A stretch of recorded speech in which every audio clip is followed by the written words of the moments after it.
Assalamu alaikum, dear Salaam readers. Today we have here the lovely Anisa Diab. Thank you for accepting our interview. We're going to ask you some questions today. Thank you for having me. Yes, of course. Well, our first question, how's been Rochester treating you today? Frigid cold, but other than that, the hearts are warm here and the community is just so vibrant that I forgot all about it. So That's great to hear. Okay then, let's start off with our first question. Who is Anisa Diab and how would you describe yourself to our readers? I describe myself as a very proud Muslim American of both American and Arab descent. I'm a Muslim mental health counselor, a speaker, a suicide prevention advocate, and most of all, a mom, a mom, a wife, a daughter, a sister, and I'm just humbled in whatever capacity and opportunity I'm given in life to try to figure out how I can make a difference in someone else's life. And alhamdulillah, that's very great to hear, and we're very proud to have you here. As someone who grew up in America, do you find any difference between Muslim teenagers / kids who grew up in the U.S. and Muslim teenagers and kids who have grown up in majority Muslim countries? I definitely find that there's a big difference between teenagers and Muslims who've grown up in American culture versus abroad, overseas. One of the most salient features that I see is really this identity crisis on a spiritual level, on a cultural level, especially when parents are from another country, right? There's a difference, for example, when maybe your one parent has generation upon generation of family that have lived in this country versus somebody with two immigrant parents from another country. And I do, when I'm counseling individuals who've been born and raised here but have parents from a different country, there's a lot of intergenerational conflict at times and tension because parents were obviously raised a certain way or raised within a certain culture, and here the expectations are so different, and we're also living in a different time period as well. So there's definitely a question of even just basic things like, do I call myself Muhammad or do I go by Mo? Right. Or do I remove my hijab to fit in or to be able to work and get a job and to be successful? Do I have to compromise my faith values in order to grow as an American citizen? So these are some of the spiritual crises and questions that can come up that I don't think other Muslims in other countries have to deal with, because Islam is very much like a cultural norm. Definitely. But having said that, I think one of the great things about being a Muslim in this country is that we have the ability to differentiate between culture and religion, which I think can often get mixed up and causes a lot of confusion at times where people don't know if is this coming from Islam or is this coming from what society expects of me. Right, or like, is it like my fault kind of thing too? Yeah, definitely. As a teenager, every day I come across many Muslims who are ashamed of their identity and they're scared to represent it. Why do you think it's this way, and do you have any recommendations or solutions to this type of problem? So, sorry, could you repeat one more time? Scared of identity or what? Yeah, they're scared of their Muslim identity, or they're scared to represent it, they're ashamed of it. Why do you think it's that way? Do you think there are any single solutions to it? You know what it is I notice this a lot with young kids, where being in that adolescent, teenager age, it's all about assimilating with friends and really wanting to fit in with peers. And obviously there are certain things as a Muslim that our faith teaches us that creates a gap between an average high school student, not going to prom parties, for example, or not ever touching any alcohol, or these kinds of issues make that person at times feel a little awkward or ostracized, and it can be very lonely to decide that you want to put your faith above everyone else, that you want to be Muslim before being American. Right. But I really do believe you can be both, and you can be proud of both. And I grew up going to school around the time that 9/11 had happened. I was in high school as a freshman, and I decided 2 years later, after 9/11, I was going to wear hijab. I was going to embrace that part of myself, because I had researched my faith so much, and it just was a concept I fell in love with. And I felt it was such a universal, empowering concept for women. And I noticed right away, people started asking me, where are you from? I never had that question asked to me before without my hijab, but all of a sudden it became, oh, you're wearing this thing, you must be from somewhere else. You must and I'm be like, foreign, Ashley, you didn't ask me that question 2 weeks ago when I wasn't wearing it, So it's something that, again, being different, being Muslim means you're going to stand out, and you have to be confident in standing out. I don't believe that it's empowering to just try to follow the flock and be like everybody else. I think that's really boring. What I actually found when I wore hijab was because I was the only one at my high school wearing it at the time, I had friends, non-Muslim, come up to me and say, wow, like, I'm actually really proud of you that you decided to do this. This really makes you stand out. No one else in our school is wearing it.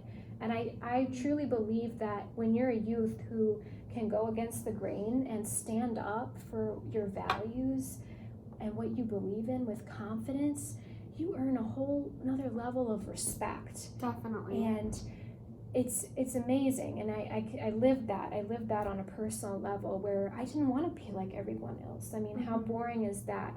I've never felt like I needed to compare myself to everyone else around me. The only opinion I cared about was Allah's opinion. That's all that mattered to me. That's all that matters, yeah. May Allah give that strength to us and many other Muslims, inshallah. As you have mentioned in previous seminars before that you counsel Muslim families and also other families, what is the biggest problem you face, and are there any problems that occur more frequently? In Muslim families, problems that occur most frequently. The number one thing I see is depression, anxiety, and oftentimes it's the anxiety is coming from multiple factors and areas. Sometimes it's coming from just within and one's ability to cope with stress and not having the right tools needed to manage either academics especially or relationships. But sometimes it does come from external and from parenting. So I do see a lot of times where the parents are scared, and in order to compensate for being scared that their child is going to get into drugs or alcohol or some kind of haram thing, they impose a lot of control on their child. And it's like, no, you're not allowed to go to birthday parties, you're not allowed to go out with your friends, you go to school and you come home and that's it. And the problem that you see with these youth is oftentimes when they end up rebelling later on, and they rebel big time. I mean, it's like they start to confuse that with Islam, and Islam being restrictive and controlling, and them not seeing it as a means of freedom and empowerment in any way. So those are some of the concerns I see a lot. And I believe as parents, we've got to find a balance between, yes, we're scared for our children and we want the best for them, but the way is not to be authoritarian about it. The way is not to even just be permissive and let them do everything they want to do, but you do need to be authoritative in between, and you give them some choice, and you give them some trust, and you give them some freedoms. And when they make some mistakes, and they will make some mistakes, what you do is you, as a parent, create that non-judgmental safe space for them to come to you and talk to you about what it is that they're dealing with. And, really listening and understanding is key. And then not just jumping to suggestions or getting angry right away. And that's the number one thing youth tell me is they feel so judged, and that's why they feel like they can't go to their parents and talk to them about anything. So we've got to, as parents, as much as we love them, and I also have times with my daughter where it's like, I wish I could homeschool her. I wish I could just keep her in this beautiful bubble where I know she's not going to get hurt, but she does need to build her character through going by meeting different types of people, of varying levels of faith and morality, and knowing how to handle those situations in order to grow in her own faith. And so it's difficult, but control is never the way, and just parenting with fear, it's not empowering for anybody. Definitely. It also like allows them to have them like explore themselves and who they really are. Yes, for sure. Definitely. So this issue, it's going to be like in Eid, inshallah. Okay. So growing up, how was Eid for you when you were a child? You know, Eid for me as a child was very simple. We would go to the local masjid, on Eid. We would, eat together. We would go home. There wasn't a whole lot of programming, honestly, towards kids at our masjid. We had one masjid growing up. I remember mosque shopping for it, actually, with my mom.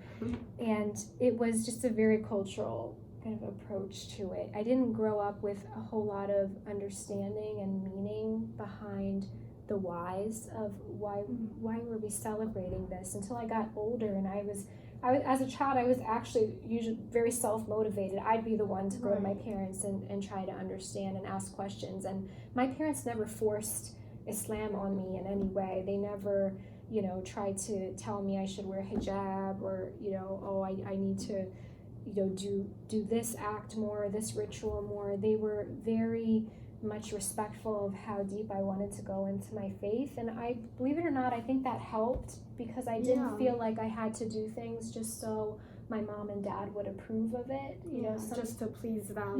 Just to please them. But when I did do these things, I got like a lot of strength-based feedback, like, oh, I'm so proud of you for memorizing that surah, like I'm proud of you for coming to me and asking me how to pray. So I think that positive reinforcement also helped me grow. But yeah, the Eid now that I do with my daughter is so different from what I grew up. I decorate the house like crazy. I have like this advent calendar where I've got like these activities planned every day for her. We throw like a really big party at the end with all of her friends, and we go to the neighbors' houses and we share, we make cookies and we share them with all our non-Muslim neighbors. So I want to make a big deal out of Islam for my daughter, so that she grows up feeling like a really positive association with the deen. That whenever we do something really fun or exciting, I always try to connect it back to Islam. I don't like to talk about Islam in terms of just what's halal and what's haram. I like to always say like, oh my God, I just saw you praying over there. Allah loves you so much when you do that. That's so amazing that you're taking the time to do that. When I see her doing something good, I make a really, really big deal out of it, and I'm not punitive in the approach of what she does that's wrong, but I point it out and I leave it, but I make a very big deal out of the positive things that she does, if that makes sense. That's definitely a different approach. Like I haven't really thought of that before, obviously, but I think that's effective. I'm pretty sure. Well, we'll find out. She's 4.5 now, so I'll let you know in about 20 years or so. But inshallah. That's great. So to finish off with our interview, what would you want to say to our readers? Do you have any advice? My advice is to recognize that you are going to stand out. And because you stand out, you should stand proud. It is what makes you unique. Being Muslim is what makes you beautiful, what makes you unique. And you're not going to be alone. I mean, you're going to have times in your life where no matter what, you're going to feel lonely. But it's not coming from Islam. It's coming from your own personal journey. It's your spiritual journey. And certain times in that journey, it's going to be very lonely. But Allah brings people in your way to support you, and that loneliness is temporary. It is. But when you put your faith and your trust in Allah subhanahu wa ta'ala, He opens up doors that you would never imagine possible. Definitely. Thank you so much for having us interview you. You guys can access this interview in our summer 2020 issue for Salaam, inshallah. Thank you so much. Jazakallah khair. Thank you for having me. Yeah. Thank you. Thank- Jazakallah. That was really good. Thank you so much. Thank you. Yeah, we